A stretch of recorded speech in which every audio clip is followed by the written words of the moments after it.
Hello Dino Peeps, welcome to the new and reworked Dino breeding guide for ARK Survival Evolved for the year 2022 and 2023. My last complete guide is almost 2 years old, and since I published it, new in-game mechanics have been added and have made breeding easier, which I'd like to include. Breeding is probably the most complicated game mechanic in ARK. This is why you could probably make an hour-long video with every single point within the whole game mechanic. I decided though to cover some parts of breeding, which I will also explain superficially here, more intensively in separated videos, so that everyone who wants to know how ARK works under the hood can watch it in the videos without having to sit through a several hours long video here. For example, if you're a complete beginner and you have never heard of breeding, I have a beginner's guide for you that explains the basics in detail. I will point out in this video if you can get more information in another video. Hopefully that's enough of a disclaimer about what to expect, so let's jump right into it.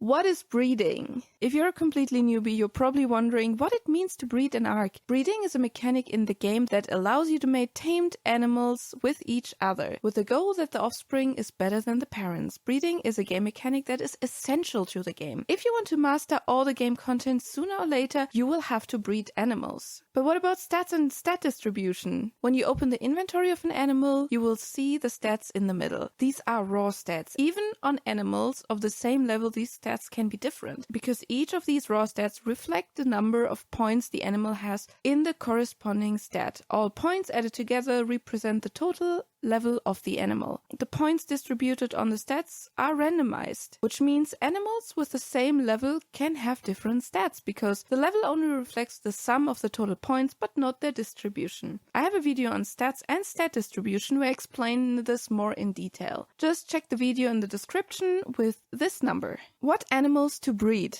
Breeding is a gaming mechanic that requires a lot of time and work. This means for you as a player that you have to choose very carefully which animal to breed and why. Considering that for good breeding lines, often months, sometimes even years are invested, you should have a clear goal. Common goals are boss fights, farm animals, and also raid animals for PvP. Find out beforehand which animals are used for which purposes. While a mutant dodo army is funny, you probably won't achieve goals with it. The important thing is that you use your time wisely. When researching animals, make sure that the information is relatively recent, as the meta of the animals can change with patches. And how to start? To start breeding, you need breeding animals. How these can be selected varies greatly depending on who you ask. I will show you some methods, tell you their advantages and their disadvantages, and you can decide for yourself which one you prefer. I am presuming the general breeding method, where you have a large group of unmutated females that then mate with a male. There are other methods, but they have proven inefficient in my experiments and calculations that it's hardly worth your time to hear about them. How do we put together this breeding group I mentioned in the beginning? Here are some ways that are often mentioned. First, the quick method. The quick method is the one I prefer myself. I tame 2 high-level animals of different sexes and mate them as often as I need and get many females. With these, I make sure that they are absolutely unmutated. Once I have enough females, I use the initial male to start breeding. The advantages are you start very quickly with the mutations. You only need to tame 2 animals, but the disadvantages are the base stats are more likely to be rather mediocre, and if you want to maximize the stats completely, the base stats may be unsuitable to reach the full number. Suitable for which server? This method is most suitable for boosted servers and if you have a spyglass that displays the level points. The second method is the perfect breeding pair. This method is often seen as the standard method. It has advantages but drawbacks as well. With a perfect breeding pair, you try to collect the stats as high as possible on the various tamed animals, and then you mate them to make a breeding pair with all the good stats as an outcome. The advantages are even the starting animals are already so good that they can do mid-game content. Each new generation produces useful offspring. New mutations can be seen directly on the baby level, but it also has some disadvantages. Stat hunting is often a very resource-intensive process. It can often take weeks to find the perfect stats. Combining also takes a few days at best and weeks at worst. And on official servers, these animals will reach the level cap of 450 and 500 only after a few mutations. But for which servers is this suitable? For boosted, private servers without an artificial level cap, and for servers without a stat point spyglass. And the third method is cloned low-level females. This method is very popular, especially on official servers. Instead of high-level females, you have level 1 or level 5 females that you clone with the cloning chamber. If your female is level 1, all stats are 0. If your female is level 5, the 4 points are distributed onto the different stats. So some stats can have no levels and other stats can have up to 4. The advantages are you do not have to combine stats. Cloning of females with low level is very cheap and you won't reach the level cap so fast on official servers. But the disadvantages are low-level animals are harder to raise because if you have no points in food and weight, it makes the animals starve faster. Finding level 5 animals is not really easy. And level 1 animals require you to join either a beginning server or mating low-level animals together and just combine the lowest stats. Some animals don't even spawn as level 5 but only as level 15 at best. And mating low stats together to get a level 1 is with a level 15 almost impossible. This method is mainly used and I would also mainly suggest it only for official servers. But there is no right or wrong method here, just use the method that fits your playstyle and the server environment you're playing on. Odd and even stats. We just have learned that the stats on an animal consist of levels that make up the stats. These levels can be even or odd. Even means that the number of levels can be divided by 2. Level numbers ending on 0, 2, 4, 6 and 8 are always even. Level numbers ending on 1, 3, 5, 7 and 9 are always odd. But why are even and odd so important? I'll show you with this animal here. This is a shadow main that has 255 points in melee damage. 255 is an odd number. And it is also the highest number of levels an animal can have in ARK in one stat. If a dino has 255 points in melee, then that stat cannot be leveled up anymore. It is locked by the game. We know from the beginning that if we want to level a stat after we are done mutating, we have to choose an animal at the very beginning that has an even number of levels, so it ends on 254. So it needs to be even and not odd. Through mutations, we always get 2 points in the stat, which means even and odd will never switch through a mutation. For example, if we have 33 points in melee and we get a mutation, then we will have 35 points, also odd.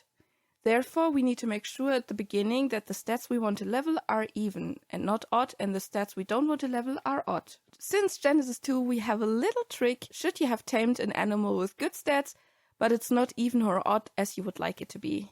If you apply mutagen on a freshly tamed animal, it gets 5 points in the most important stats. Since 5 is odd, it is able to switch from even to odd and the other way around. Let's go back to our example with 33 points in melee. 5 additional levels would change melee to 38 points, and this number is even.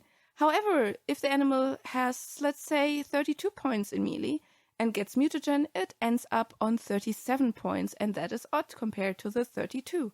This is a huge help when it comes to taming, but remember though it must be used on a tamed animal, not on a bred one, and another limitation is that you can only get mutagen from Genesis 2. But how do you see the level points? The level points are normally not shown, but they are only raw stats. I made a complete video about how you can see the level points without mods, but since the video we also launched a tool where you can enter the levels on a website, even on your smartphone, which works best for official multipliers. If the website doesn't help you, there's also the Smart Breeder program, the incubator method, the admin rifle, and how everything works you can see in the video in the description with this number. Mutation stacking. If you are playing ARK, I am sure you have heard of the term mutation stacking. It's basically the core mechanic and what we're using to breed high-level animals. I will summarize the basic principles of mutation stacking for you. Every animal has a pedigree with its ancestors and mutations of the ancestors. The counter in the mutation area shows the sum of the mutations of the parents on the respective side, and possibly new mutations of the offspring. The mutation counter and the mutation in the sense of higher stats are not linked. Offspring will always inherit the mutation counter, but not always the mutated stat. Animals can get up to 3 mutations per run. Offspring will get mutations from the parents, and if one parent has more than 20 mutations in total, it cannot provide any mutation anymore. If both parents have more than 20 mutations, no more mutations are possible at all. And these are some facts that help us to understand mutation stacking. The process is extremely simple if you take these facts as given. Setup of the breeding group.